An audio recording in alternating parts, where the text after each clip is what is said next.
Oscar Carrasquillo has been with our community since when, Oscar? 2009. And he's now the CEO and co-founder of Generative AI. And they provide innovative AI solutions with a focus on ethics and community empowerment. It's pretty amazing. Oscar and his amazing history and work with Fortune 100 companies, and now he's really focused on driving impactful change with AI. And we're really grateful that he's here. And Oscar, I'm going to turn it over to you. We're so grateful that you're here. We're looking forward to your topic. And I can't tell you what a great way this is to end our virtual coffee season. So over to you. Thank you, Christy. I'm super excited as well. I will tell you, as you mentioned, since 2009, which is insane. And so I love, I think Amber mentioned it's about paying it forward, giving back. And I'll tell you, I've built lifelong friendships and relationships here. So if you're new here, continue to stay in touch. And again, paying it forward because I know Christy and the PRG team are working every single day to support us, but obviously they have to pay the bill. So referrals are great. I figured I'd throw that plug in for you. All right. So on to the fun stuff. Today, I know that a lot of you saw it talked about AI, and I want to make sure that everybody understands. So a little bit of a longer intro. We're not going to talk about decoding quantum algorithms or anything like that, right?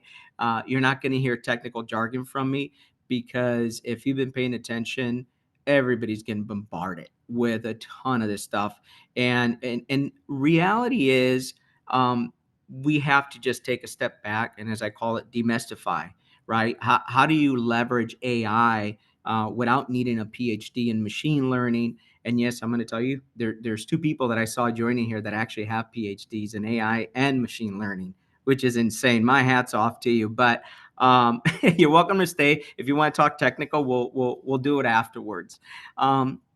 So a little bit more about me. As Christy mentioned, my background is I cut my teeth within the Fortune 100, working on both sales and operations, but always on the technical side.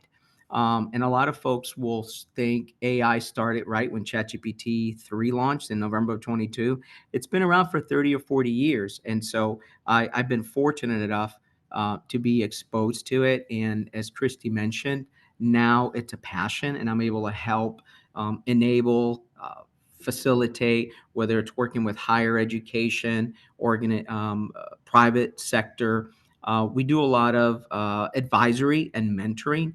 And so, with that said, I will tell you, when you think about AI, I want you to, everything you've heard about AI, let's just toss it out.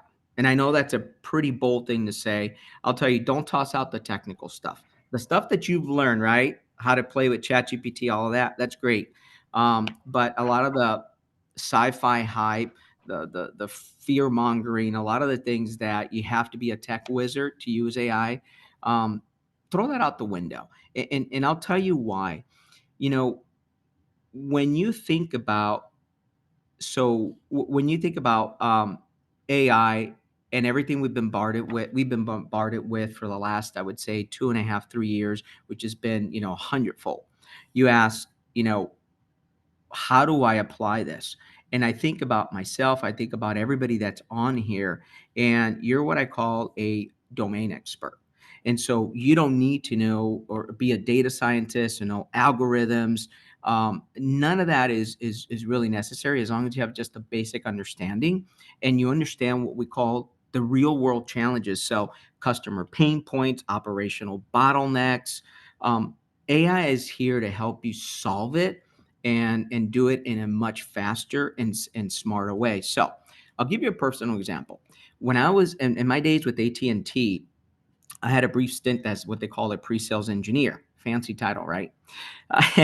All that meant was I was a bridge, I was a translator between our sales team and the engineers that came up with everything. So my job was to make sure that I was able to communicate effectively so everybody, whether it was the end user or the engineers that sometimes don't want to hear, hey, this doesn't work.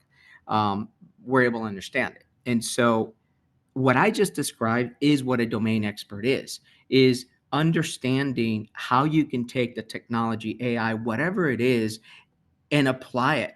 So whether you're in healthcare, finance, it doesn't matter what area you're in, this is going to having that domain experience.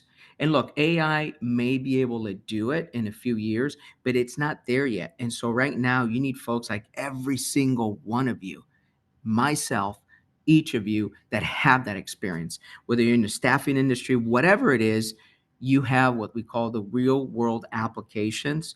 And that's what I call the secret sauce. How do you bring it all together? How do you leverage AI because it's so powerful? So again, today I'm not going to bore you with a lot of technical jargon, none of that stuff. Instead, I'm going to show you how AI works, and I'm going to give you real world case studies. So, because I know a lot of you are either visual or verbal learners, that way it ties in. And we're going to go into about 4, if not 5, completely different ones. And then afterwards, we'll get into a lot more of the questions. So, I'm going to go ahead and pull up my presentation. And if you have any questions, you can just pop in the chat. Obviously, I can't really see them, but at least we can line them up and make the most of our time. So, let me go ahead and share this with all of you.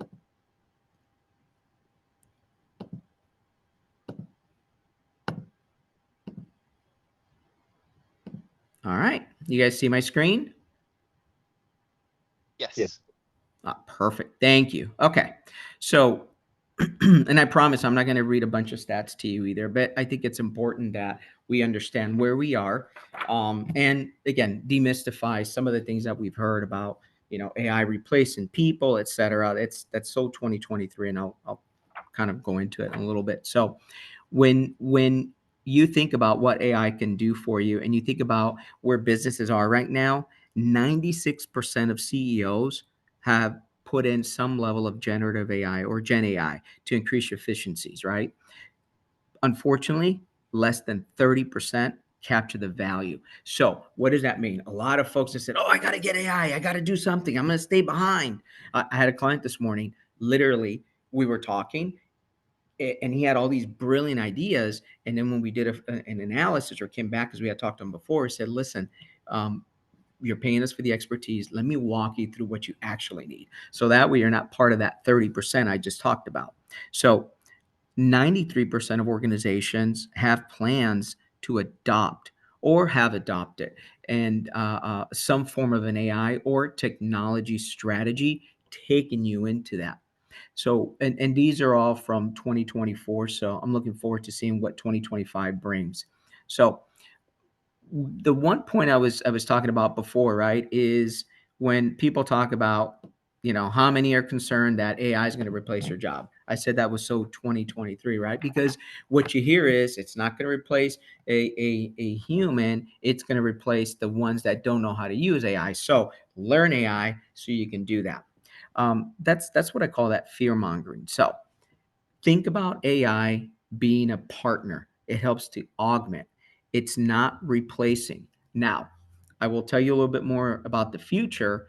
It's not happening anytime soon, but in about I would say 2 to 3 years, you'll start seeing us folks, humans, be able to manage actual agent employees. And I'm going to talk about that a little bit later down the line. So I'm just trying to give you a little bit of a teaser. So, a little bit about our approach, right? It's real simple. Audit, build, launch, and manage. Again, our primary business is doing advisory services just to demystify and help a lot of organizations and individuals in a professional level, right? You don't have to be a CEO. If it doesn't matter what part of the organization, whether you're a solopreneur or a Fortune 100, you have decisions to make, and you have to make them quickly because technology and everything else is moving so quickly. So guess what? A competitor might be doing it. Not that you should be managing your business because of a competitor, but you always want to be that individual or that organization that stays ahead. So I talked about giving you some real world examples, case scenarios, so it starts clicking, and then we're going to go into more detail. So the first one I have here is company called Cyber Collective. Now, when I share these case studies, a lot of it, I'm able to share some things I had to take out because of NDAs and agreements. Can you guys see that very clearly? Yes. Good. Okay, good, good. So, all right, here is a nonprofit tech case study, Cyber Collective. The biggest challenge that they had was they don't have a lot of money, right? They're a nonprofit, but they're educating folks on tech, especially the elderly population. And so, how did we help them? They had operational inefficiencies with everything from project management, fundraising, which is a big thing if you know anything about nonprofits, right? And so the objective was to be able to increase the productivity. Well, can you guys hear me? All right. What increasing productivity without increasing headcount. So this is another example. You're not replacing someone, but you can grow your business by leveraging AI. And just a side example, within my organization, there is 8 of us, but we're able to accomplish the work of about 30. And again, I'll talk a little bit more about that down the line. So with Cyber Collective, we needed to increase productivity. We needed to automate a lot of the documents and email creations. And a lot of this stuff, some of you probably already do by doing maybe some ChatGPT or incorporating tools like Zapier or Make. But the big one here was refining their fundraising strategy, right? How do you take out a lot of the mundane tasks so it gives the time to the folks to do the fundraising? By the time we were done, the solution was creating a GPT, a customized GPT model, which is more common now.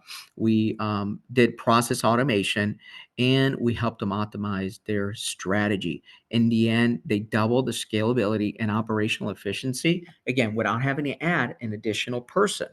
Cost reduction, quite a bit. They were spending a lot of money on things that they felt they needed. Once we were able to do an analysis and put the technology in place, it worked much better. And then obviously the side effect of that was the strategic growth that helped them get to where they needed to. All right. The next one is a company called Zendry Restoration. And this is more of a specialty and professional services.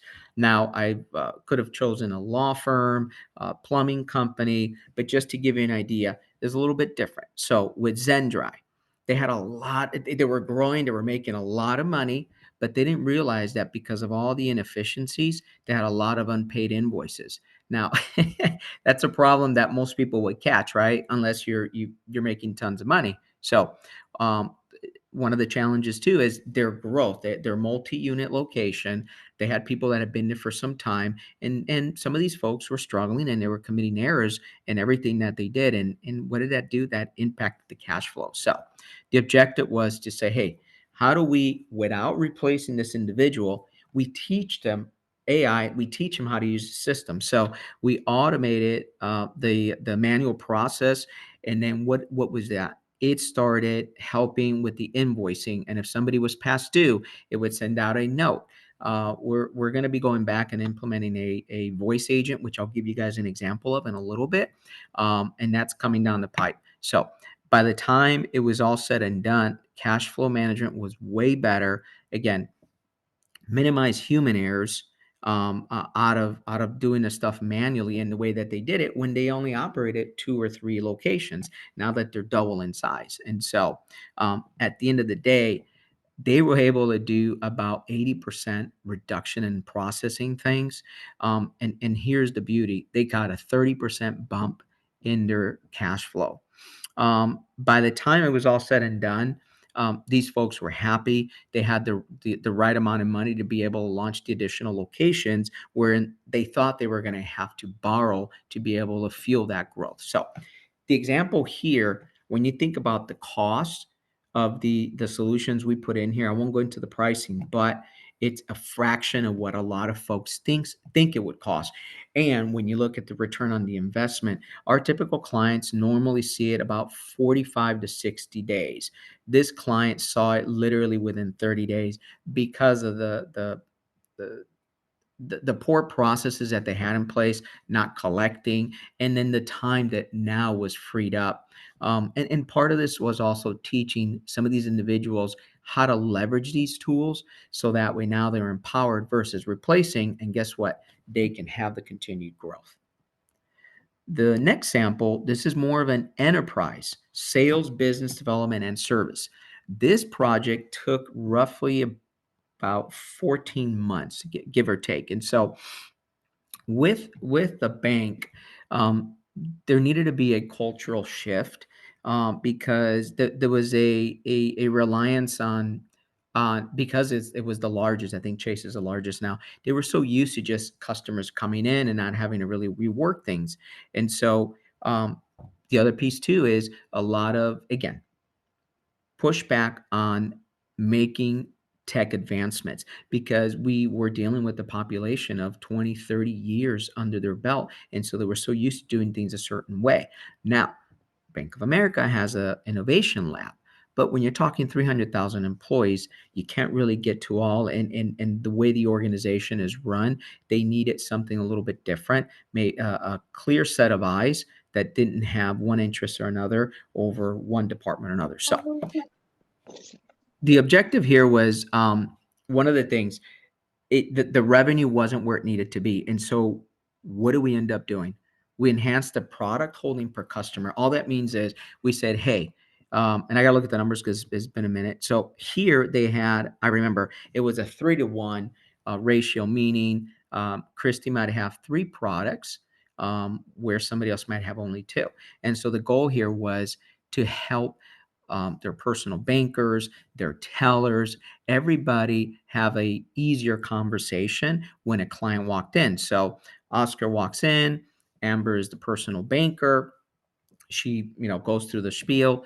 With the way we set up the system, which is a recommendation system, Amber already had all of Oscar's information to say, hey, Mr. Oscar, I notice you have a credit card, you have a mortgage, and you have a checking account. Have you thought about opening up something for your kids? And so by doing this, a lot of people sometimes are introverts. They're maybe not comfortable. When you have a script and you have these recommendation systems that are a lot more advanced now, it helps facilitate in the long run, because we ended up making this very human centered. We were looking at how do we deepen a relationship. When you deepen a relationship, a client or an end user has more products of that organization, they become a stickier customer. What does that mean? Less likely for them to leave you and churn. So again, doing 2 or 3 of these things have so many positive side effects. And so again, I'm not gonna. I'll make this available if you guys want to take a look at it. We'll send it out. But at the end of the day, after the project, we went up to a 4.5-to-1 ratio, significant growth. The churn rate, meaning a lot of clients stopped walking away, went all the way down to about 1.4. And so here, when you blend technology and a personalized service, it really had an impact. And so if you notice the common theme here, I talk about artificial and I talk about human intelligence, how they go hand in hand versus saying AI is going to replace. So the next one here, and I want to make sure I'm good on time. Christy or someone else, I still have about a good 15, 20 minutes, correct? That's right. Okay, good. Thank you, John. So here, this is an international customer, and they were a startup case study where they needed more of the customer excellence. And again, a multi-unit. This is a virtual reality gaming group that were looking to really clean up inefficiencies operationally. And I will tell you, being they're located in Colombia, being that we're a US based company, but we do have international clients, there was a little hesitation, right? They're like, well, can you understand? I don't care that you speak Spanish. I care that you are multicultural, or that the tech and everything that you put in can do that. And we said, absolutely, right? AI works hand in hand on how you train it, right? You got to be careful. You don't train it with bias, right? And I'll give you an example.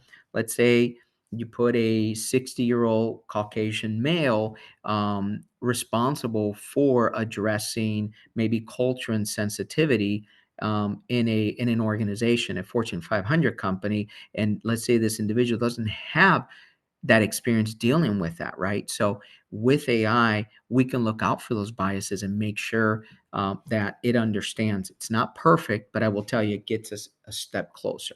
So with family play, we ended up making them operationally more efficient because again, they were suffering from a good benefit. They were just growing by leaps and bounds, and so they were not very efficient, whether it was cash flow or paying bills, whatever it was.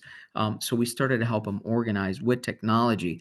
And by the time it's all said and done, they were able to focus on what they loved and they had fun, which was interacting with the clients, personalizing that experience, and continuing with their growth. So again, common theme here, taking a lot of the mundane, boring task. In some cases, not boring. Some people love that stuff, right? But if you can free up 50, 60, 80% of your time, why not do it? So I'll let you guys read later on the actual percentages. Here's a fun one. Kindbridge, right? We do a lot of stuff with healthcare, and whether it's avatars or voice agents. And Kindbridge here was they do a lot of the mental health specifically. So what we looked at is how do we free these practitioners up from doing a lot of the mundane things that they don't enjoy and have them be able to spend the time. The case study I'm going to share with you is something that we did for their website, not so much on the internal because there's just some things I can't share there, but what we did was help them implement a chatbot.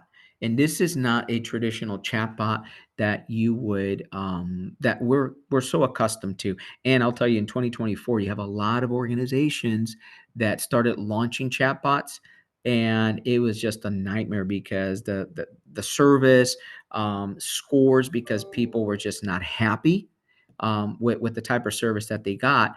They just turned off. Right now, you got a lot better options and resources and tools.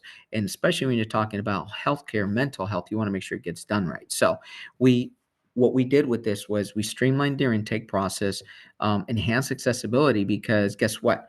Now you have someone or a chatbot that's available to you 24/7.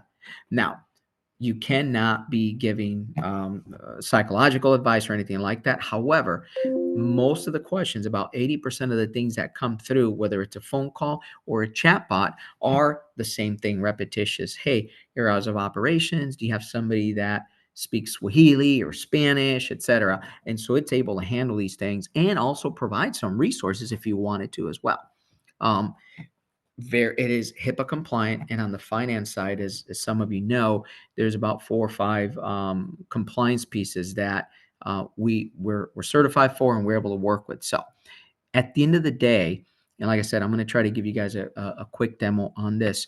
They had enhanced operational efficiency, cost reduction because they were able to do more without adding additional staff, and in some cases, some of the therapists wanted to maybe reduce some of their hours. Patient satisfaction. Just think about somebody being able to speak to you in your language, the tone, all these different things. So it just makes somebody happier and stronger security in the way that they did things. So I'm going to pause for a second. And then I can open it up for a couple of questions or I can continue. John, Christy, what would you like me to do? Let's go ahead and continue for now. Let's go through Okay. whatever else you have, and then we can open it up for questions. Perfect. So, these are 5 very diverse case studies. Now we're going to get to the fun stuff. So, I got a little surprise here. So I'm going to show you AI in action, and I'm going to start with the first one is a what we call a voice agent, and voice agents. The one I set up here, I just set it up for today.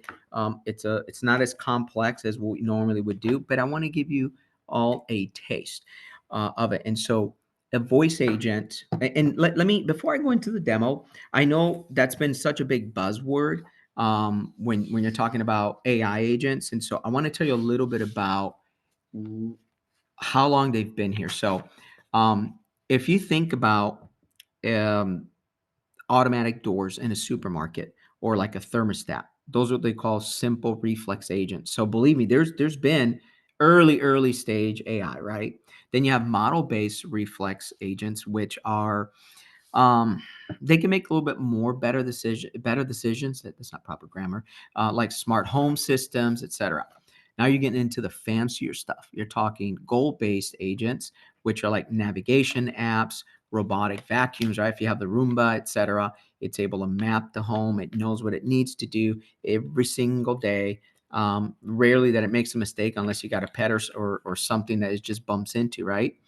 Now we're getting even fancier, which is what we call utility-based agents. And those those are they're like recommendation systems, energy management, and learning agents are the ones that adapt over time and they start becoming a little bit more independent because they don't need so much as far as human involvement. The next one is what we call voice agents, and those are the example that I'm going to give you, and there is you can do a outbound or you can do an inbound voice agent itself. And so I'm going to take a second and I'm going to play this demo here. And I want you to know Christy's doing her debut. We call her PRG's Christy 3.0. I love it. I can't wait. All right.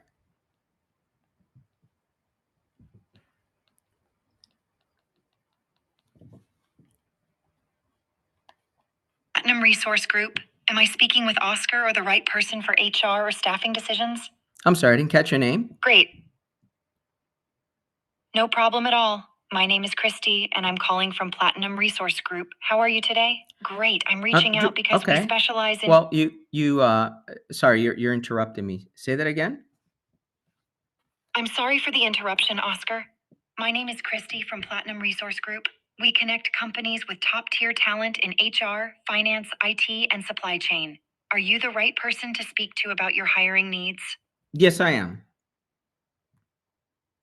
Great, thank you, Oscar. I appreciate your time. As I mentioned, we help companies like yours find top-tier talent in HR, finance, IT, and supply chain. Our clients benefit from faster hiring timelines and improved project success. To give you a bit more context, we make it a point to understand your company culture and specific challenges. Plus, we offer a 6-month placement guarantee to ensure we find the right fit for your team. Well, it sounds like you're going into this long sales pitch. I don't really have a lot of time right now. Can we reschedule this? Of course, Oscar. I completely understand you're busy. Okay. So all right. So can you guys hear me? Can everyone hear me? Yes, we can hear. Okay, perfect. All right. So I can go on and on. And so these voice agents, the time that you train them and program them, they can literally handle objections. They'll, with this one here, again, I want to be respectful of the time. Um, as you saw, I told it, hey, you're interrupting me, or you're just going on, and it recognized it. It acknowledged what I was feeling, or what I said, and then it moved on. And then with this one, it's built as a business development piece. So I can say no, and it'll say, okay, I understand that. When can we schedule a time? Hey, before I let you go, right? You can change the tone, the voice. You can make it be a little bit more assertive. What you heard right now is kind of the typical, but we get creative, right? Instead of just saying, hey, I'm Christy from PRG, you say, hey, guess what? I am going to either make your day or ruin your day. This is a cold call. You got a couple seconds for me, right? Something like that. It engages, right? And so we can work with this and make it very creative, and it does this 24/7, right? If you have a base of clients that you want it to call, whether they're international, local, you set it up, you train it, and it continues to learn.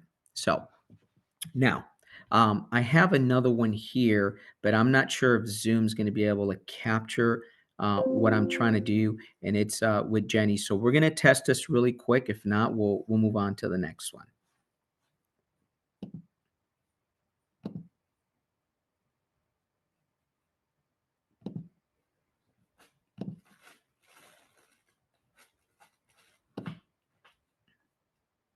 Okay, so this is again, this is a advanced avatar that we have set up, and if you look at her here in the bottom corner, you'll notice we purposely did not make her look superhuman. It was kind of a blend of an avatar and human, just because case studies or marketing studies have shown people, believe it or not, they're a little bit more comfortable with someone looking like this versus a full on picture of a human. And so what we're able to do here is seamless language translation, 24/7 human interaction, which is what I had talked about earlier. And let me show you something. Um, I don't think it's going to allow me to do it because I have my speaker for Zoom right now. However, I can show you at least with the text to voice. So this is Blair.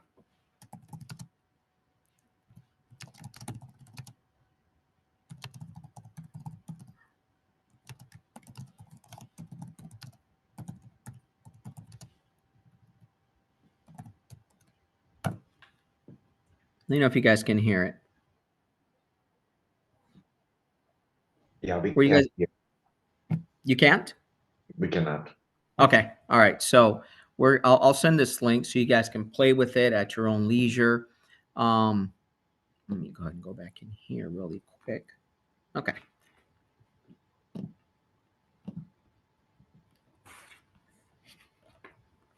Okay, so a little bit more around voice agents, which I explained earlier.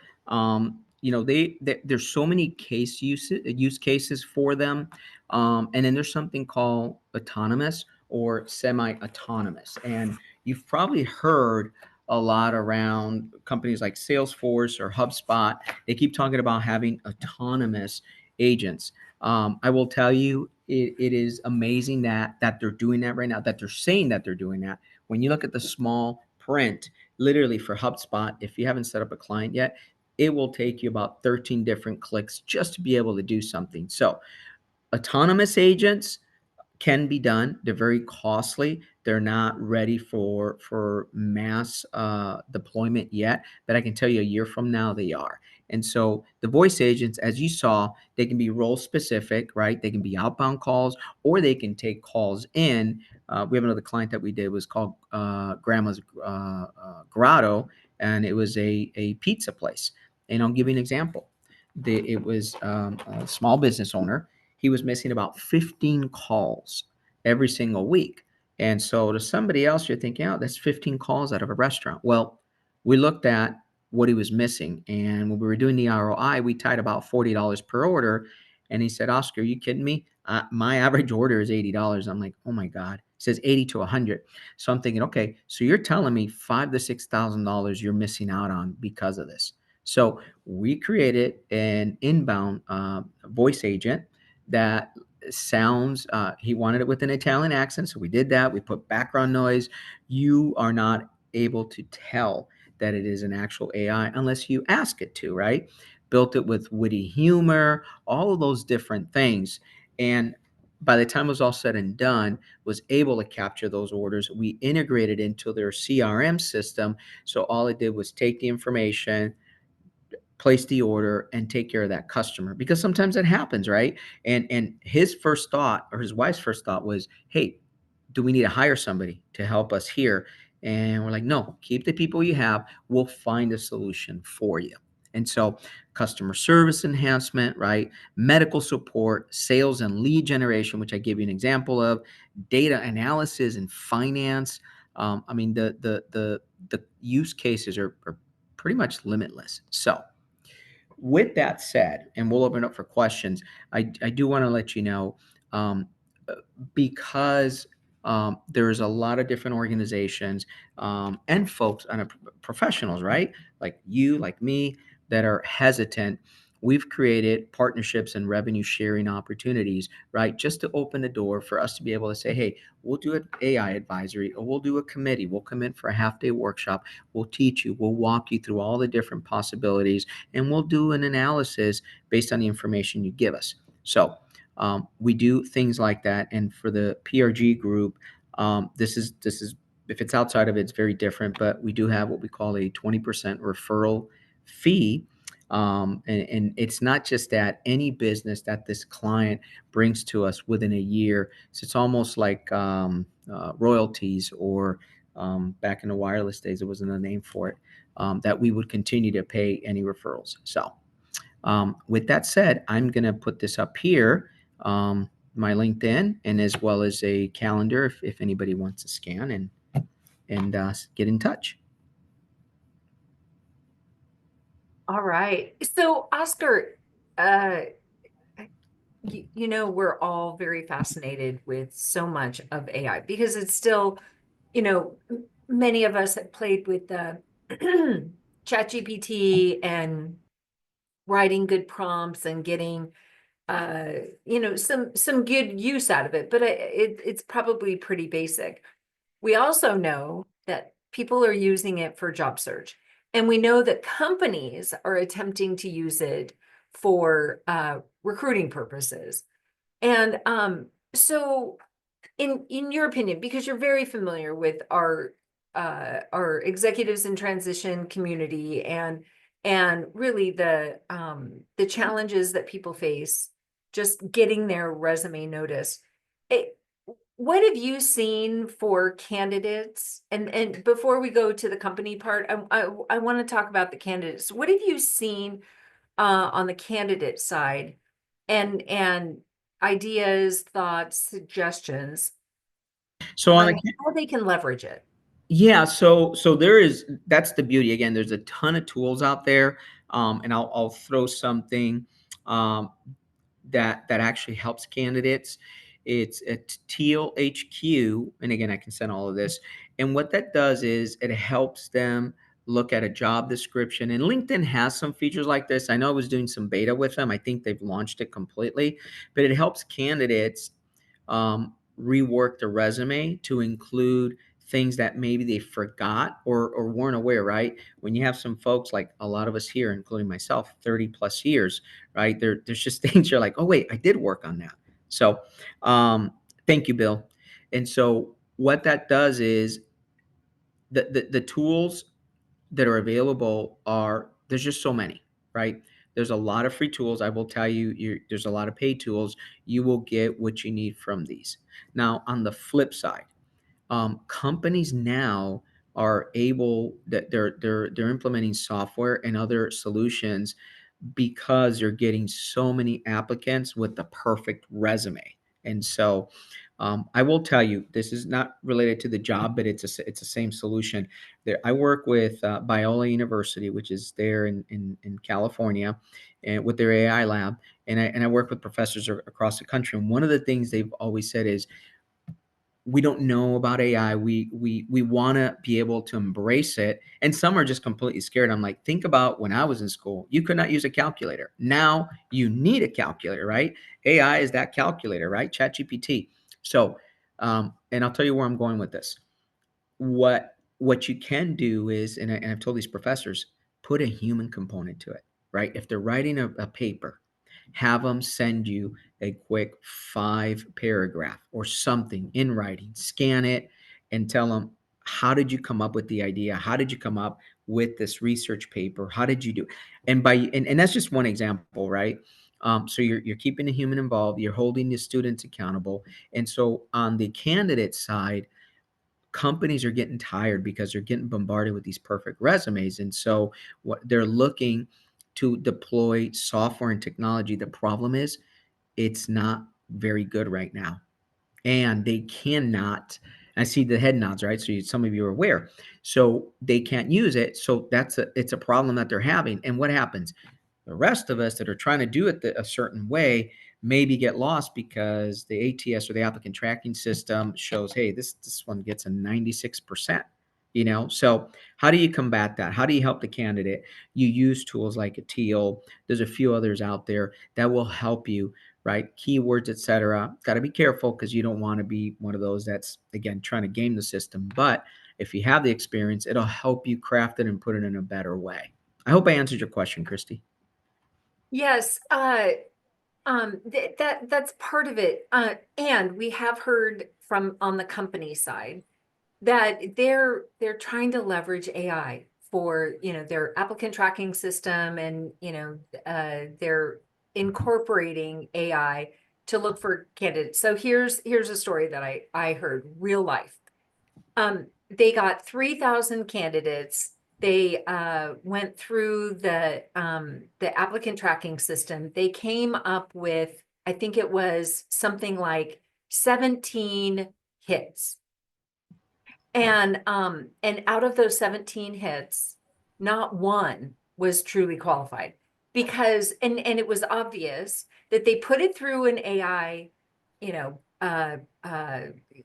they used AI to basically create their resume. And so it hit all of the points in the applicant tracking system. And then not one of the candidates was qualified, truly. And so I think that there's really a lot of disruption in the recruiting space for companies. And we're in this really almost chaos, because companies are hoping to reduce their recruiting team by leveraging AI, but it's not there yet, and they don't know how, and their recruiting teams are ill-equipped to really kind of modify or even, handle the AI in the applicant tracking system. It's really fascinating. I predict that, at least for a brief period of time, it's going to create a big spike in our business, because companies just, they don't know how to recruit using AI. And but what else are you seeing out there with on the company side? Tejal said that AI, a friend had an AI bot screening interview. Have you heard of that? Yeah, so yes, and it's very similar to the avatar that I wasn't able to show you, but yes, you can have the interactive, and again, it's as engaging as you want it to be. It depends on how you train it, what you do with it. Again, you can get really technical with the cultural differences, right? As a lot of you know, I know when I've done hundreds of interviews, I try to remember, hey, maybe English is not the primary language of this individual, so let me change, right? I can't change the question. I have to kind of keep it the same, but the way I deliver, I'm not going to prejudge. And so it's gotten that complex. Now, I've seen it with a lot of the bigger organizations, probably the Fortune 1000s. The tech is there, the resources are there. It's still a little pricey. But I want to go back to what you said, Christy, because if you look at anything that we put out, our company website or the presentation that I'm going to send to you, it's all about human artificial intelligence. And in your space, like what you mentioned, is how do you communicate that with these organizations to say, hey, we can be that safeguard to make sure that it's done the right way. You're not wasting your time, resources, and you go through that example that you just mentioned, right? I think you said 13, which is insane. And none of them were qualified. And Hmm. so, and to Bill's point, that the truly qualified people are not getting through because they didn't have that AI. We're trying to go through it in the right way, doing the right things, and then we miss the mark because we didn't use AI. But Yeah. even still, it's like there's so many things that are not yet worked out. And I know, even for me, I'll use AI to start a communication, or I'll create a communication and then I'll put it through AI. But it's not necessarily so many people rely on the AI, and I don't. I use it to just, kind of see and glean some things, but it's not something that I would use exclusively. And No, so many people are relying on it exclusively, and I just don't think we're there yet. well, look, and you can tell there's telltale signs, right? I'll look at things. You can tell if ChatGPT wrote it, or I'll give you some nuggets here. Claude is much better at writing things. If you want, I'm not trying to tell you how to cheat the system, but just sharing my knowledge. It's phenomenal for writing.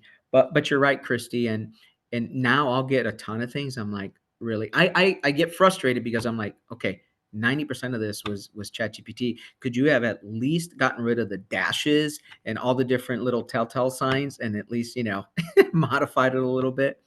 But yeah, I see the colons. Yeah, that's right, John. Yeah, it's I mean all those different things. But again, I go back to how you use it and understanding. I'm going to share an example because a lot of times we blame AI or the tech, and I will tell you just my personal experience. So this is anecdotal, and I've been exposed to it since the 90s.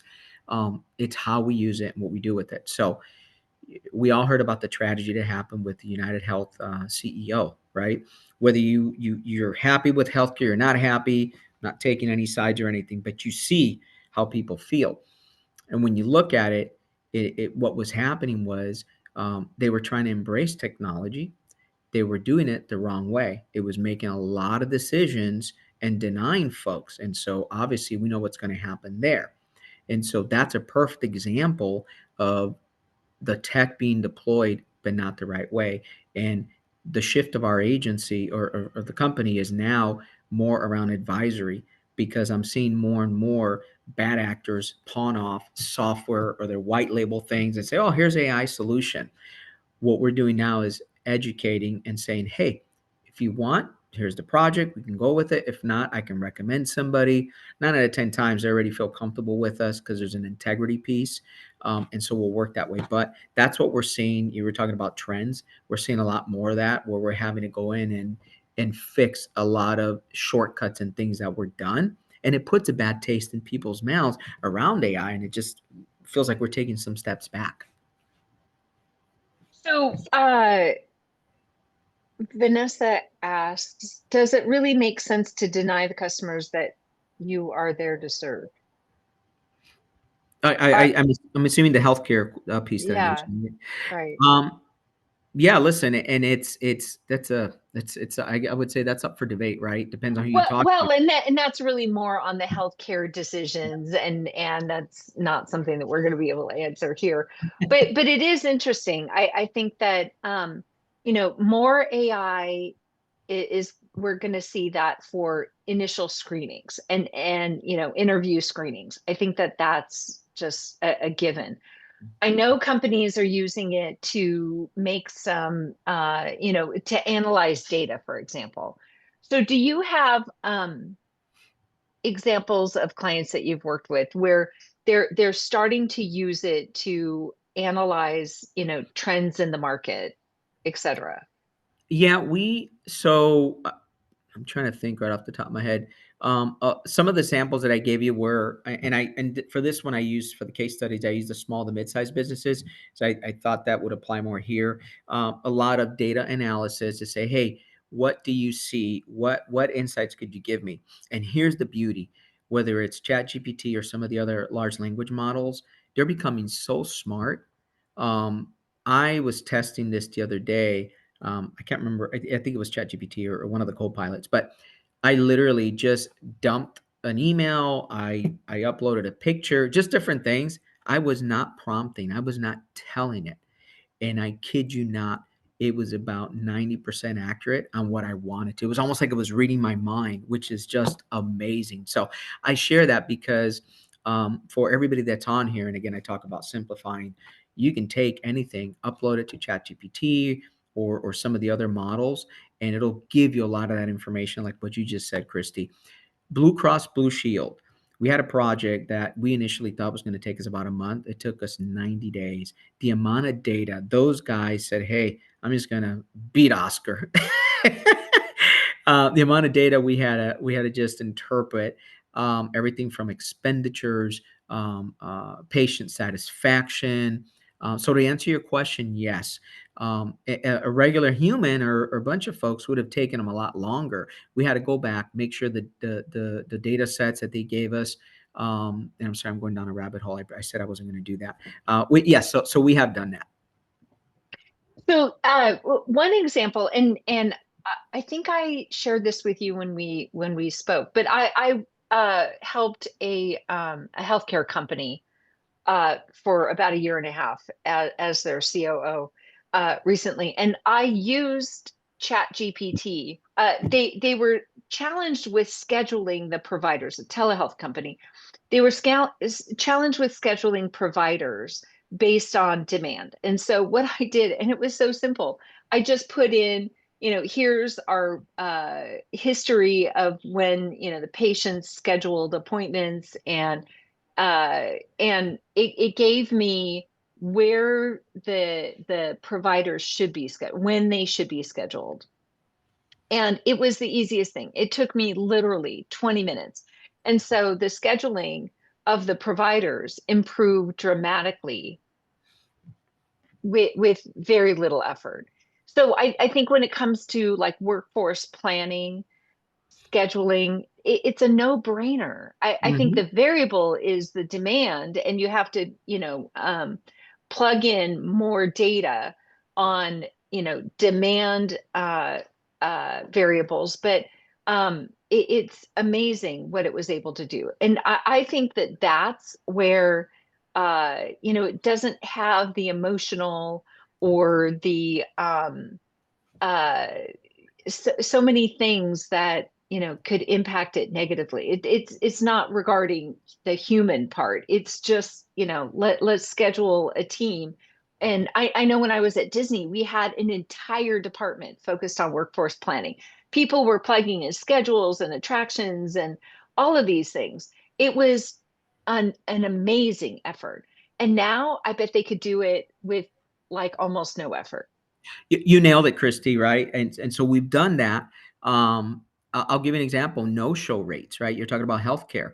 That is a big one for doctor, any type of medical practice. And so because the way and we've had different solutions for different medical offices, but we've been able to reduce it anywhere from about 22 to about 36% on these. And it's simple, right? Some of you are already experiencing it. Either you get a text message, an email, there's different forms of communication. And we do this in a way.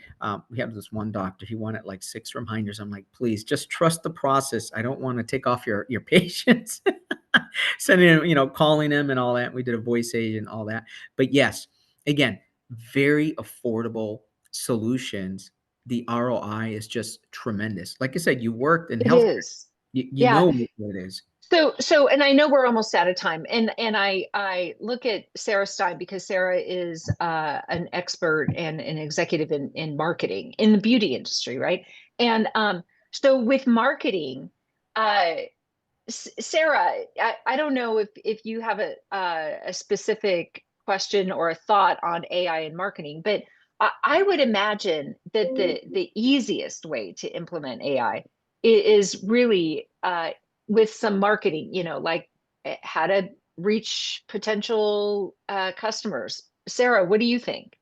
Thank you, Christy. So I agree with Oscar. I think of AI as my brainstorming tool. So, like, I'll put information in. It's like a partner to brainstorm with, especially since I'm remote. But anything that comes out has to be refined and massaged. It's not good as is. And I will also say for blog. Sometimes I hire advisors who try to send me, they try to have chat like AI write their blog post. And once my head starts feeling like I need more coffee, I know they didn't massage it enough after sending it through AI. So I mean, I can tell. I think it's a great brainstorming tool. But and like I love AI. I just feel it has a place. And I heard once I mentor at my college, and they said you're not going to be replaced by AI. You're going to be replaced by the person who knows how to use it. And I think that's right on.